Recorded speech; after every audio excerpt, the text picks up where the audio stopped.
여러분, 잠시 마음속으로 집 냉장고를 떠올려 보세요. 아마도 평생 동안 건강이 묘약이라고 믿어온 음식들이 그 안에 들어 있을 것입니다. 하지만 오늘 제가 들려드릴 이야기는 조금 충격적일 수도 있습니다. 바로 그 건강에 좋다고 믿어온 음식들이 여러분이 깊이 잠든 사이 뇌와 심장에 은밀하게 위험을 가하고 있을 수 있다는 사실 말입니다. 뇌졸중은 정말 무서운 질병입니다. 왜냐하면 예고도 없이 찾아오기 때문입니다.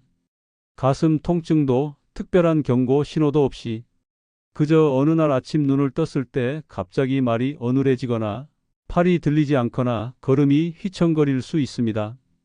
오늘 이 시간에는 30년 동안 심장내과 전문의로 환자들을 진료해온 한 의사의 경험담을 바탕으로 수많은 환자들 속에서 발견한 공통점에 대해 말씀드리겠습니다. 그 원인은 담배도 패스트푸드도 아니었습니다. 놀랍게도 겉보기에는 건강해 보이는, 심지어 의사들도 권장하는 채소와 익숙한 음식들이 오히려 뇌졸중의 위험을 키우고 있었던 것입니다. 우리는 평생 동안 채소와 식물이 건강의 열쇠라고 배웠습니다. 하지만 진실은 그리 단순하지 않았습니다. 일부 채소와 전통 음식들은 노년기에 들어서면서 양날의 검이 될 수 있었던 것이죠. 오늘 이 시간에 저와 함께 9가지 위험한 채소와 4가지 한국 전통식품, 그리고 뇌졸중을 예방하는 4가지 식습관의 비밀을 알아보겠습니다. 저는 30년 경력의 심장내과 전문의입니다. 앞으로도 여러분의 건강을 지킬 확실한 정보를 드리겠습니다. 지금 구독과 알림을 켜 두시면 뇌졸중을 예방하는 중요한 팁을 놓치지 않으실 겁니다. 자, 그럼 본격적으로 시작해 보겠습니다. 첫 번째 파트는 의외로 위험할 수 있는 채소들입니다. 첫 번째 채소는 시금치입니다. 여러분, 우리가 평생 들어온 말 중 하나가 시금치는 철분과 비타민이 풍부한 건강 채소라는 것이지요. 뽀빠이가 시금치를 먹고 힘이 세져서 올리브를 구하는 만화도 있었고요. 하지만 시금치가 언제나 몸에 이로운 것만은 아닙니다. 나이가 들수록 특히 60세 이후에는 시금치 속에 들어있는 옥살레이트라는 성분이 문제가 될 수 있습니다. 옥살레이트. 생소한 이름이지요? 이 성분은 평소에는 큰 해가 되지 않습니다. 그런데 문제는 이겁니다. 60세 이후에는 골다공증 예방을 위해 칼슘제나 고용량 비타민 D를 복용하는 분들이 많습니다. 이때 시금치를 과하게 섭취하면 옥살레이트가 칼슘과 결합해서 작은 결정체를 형성하게 됩니다. 마치 오래된 수도관에 물때가 끼듯이 이 결정체들이 혈관 안에 서서히 쌓여서 혈관을 딱딱하게 만들고 혈압을 높이며 결국 뇌졸중 위험을 키우게 되는 것입니다. 실제로 부산에서 만난 한 70대 환자분의 이야기를 들려드리겠습니다. 이분은 정말 건강에 신경을 많이 쓰시는 분이었습니다. 매일 아침 칼슘제와 비타민 D를 꼬박꼬박 복용하시고 건강을 위해 시금치 나물을 끊이지 않고 드셨거든요. 그런데 몇 년이 지나니까 같은 연령대의 다른 분들보다 훨씬 빠른 속도로 고혈압과 혈관경화가 진행되어서 결국 입원하게 되셨습니다. 건강을 위한 습관이 오히려 병을 앞당긴 안타까운 경우였죠. 그렇다면 시금치를 완전히 끊어야 할까요? 아닙니다. 시금치에는 분명히 좋은 영양소들이 많이 들어 있으니까요. 다만 이렇게 드시면 됩니다. 끓는 물에 살짝 데친 후 그 물은 버리고 칼슘제나 비타민 D와는 시간을 두고 섭취하시면 됩니다. 그러면 시금치의 장점은 살리고 해로운 영양은 피할 수 있습니다. 두 번째는 브로콜리입니다. 많은 분들이 브로콜리를 슈퍼푸드라고 부르며 암 예방과 노화 방지에 좋다고 믿고 계시죠? 맞습니다. 브로콜리는 분명 뛰어난 채소입니다. 하지만 한 가지 간과하기 쉬운 사실이 있습니다. 브로콜리에는 비타민 K가 아주 풍부합니다. 비타민 K는 상처가 났을 때 피가 멎도록 도와주는 중요한 성분이에요.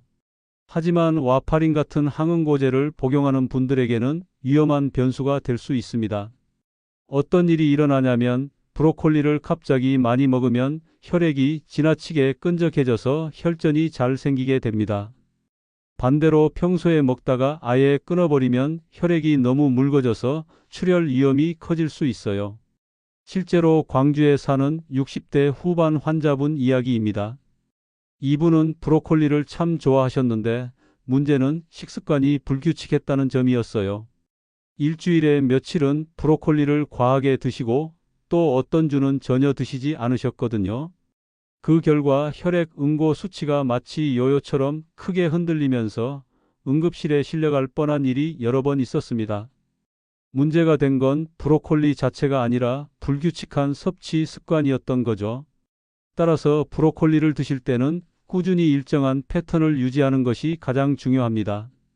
매주 정해진 횟수와 양을 지키시고 새로운 식단 변화를 시도하실 때는 반드시 주치의와 상의하셔야 합니다. 세 번째는 양상추입니다. 샐러드 하면 가장 먼저 떠오르는 채소가 양상추일 것입니다. 많은 분들이 양상추 샐러드는 가볍고 혈관 건강에도 좋다고 믿고 계시지요.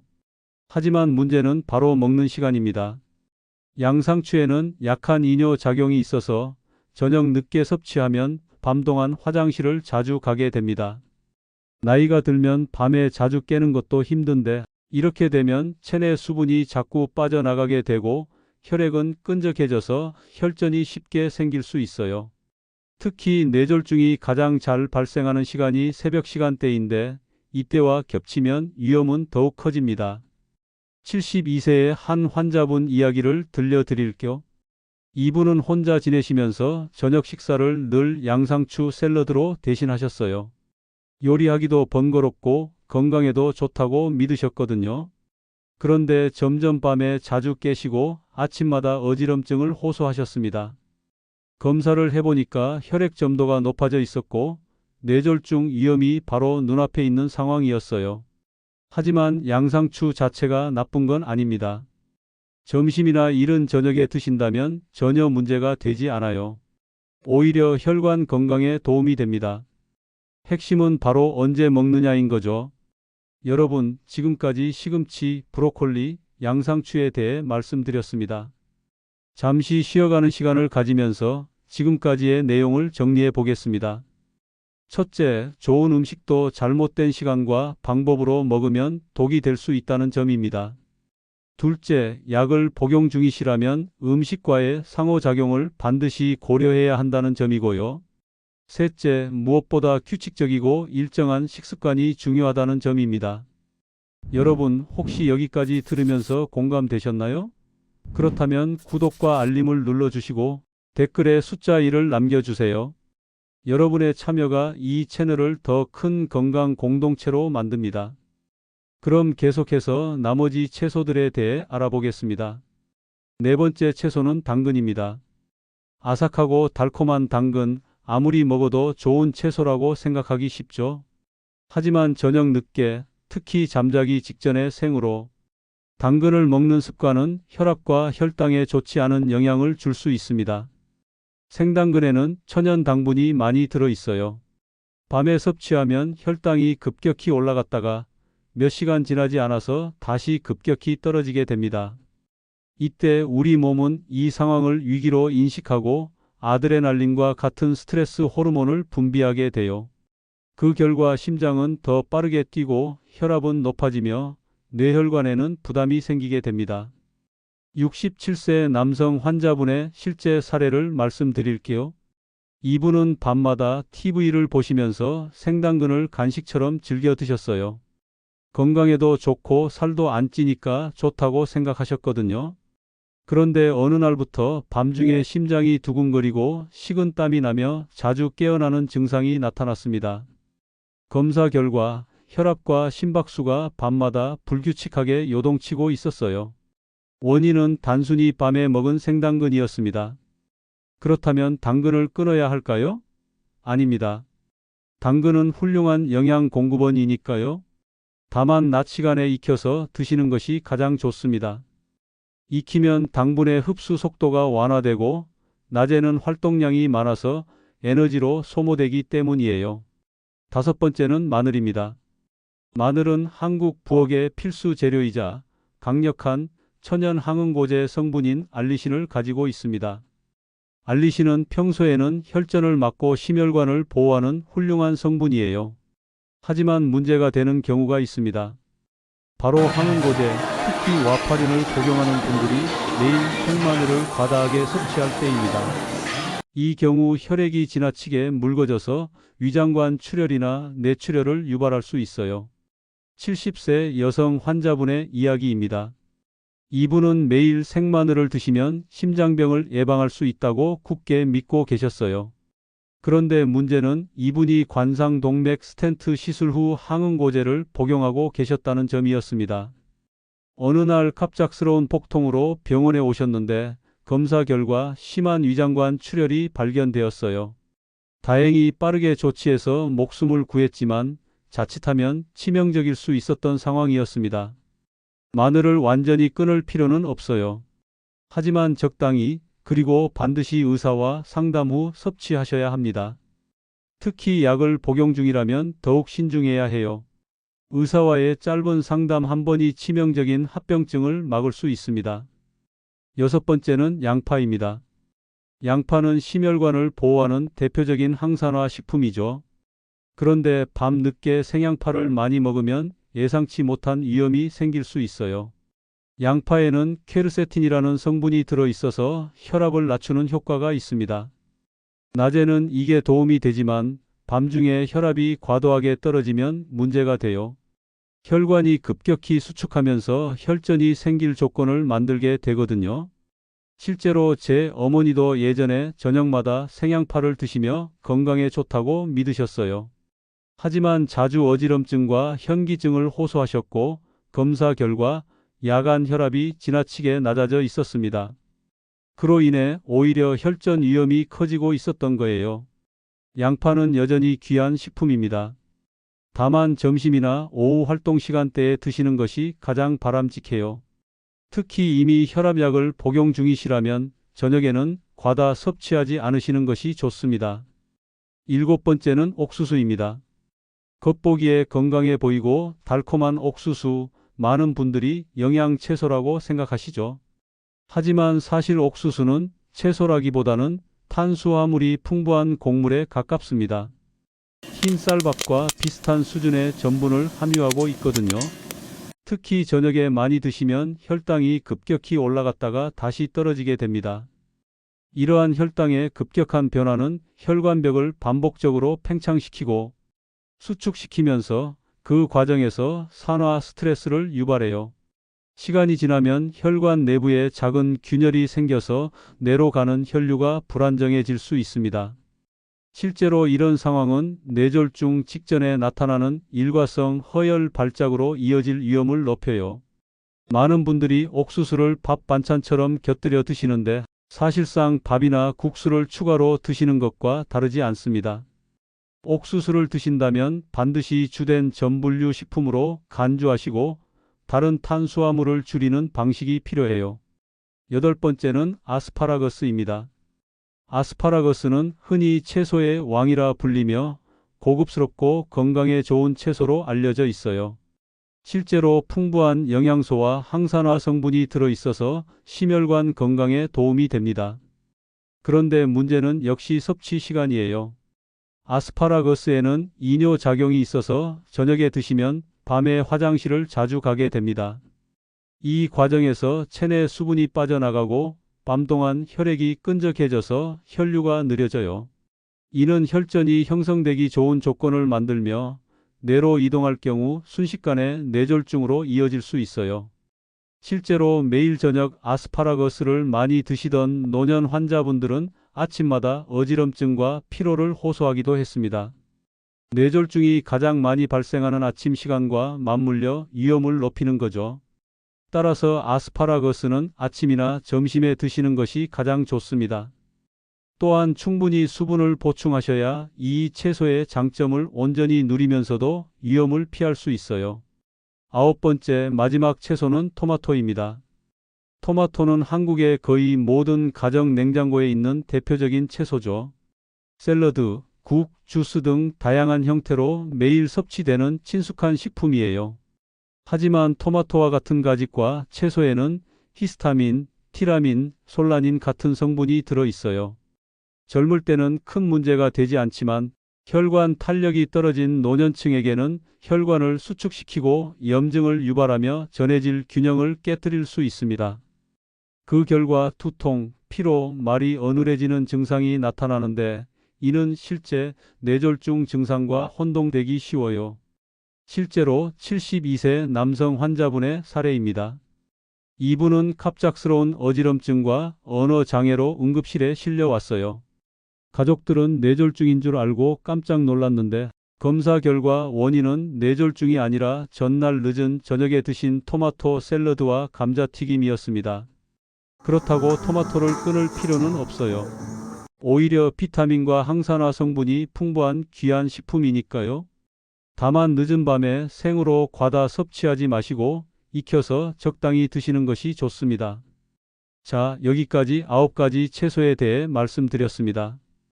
이제 우리가 평생 먹어온 한국 전통 식품들에 대해 이야기해 보겠습니다. 첫 번째는 김치입니다.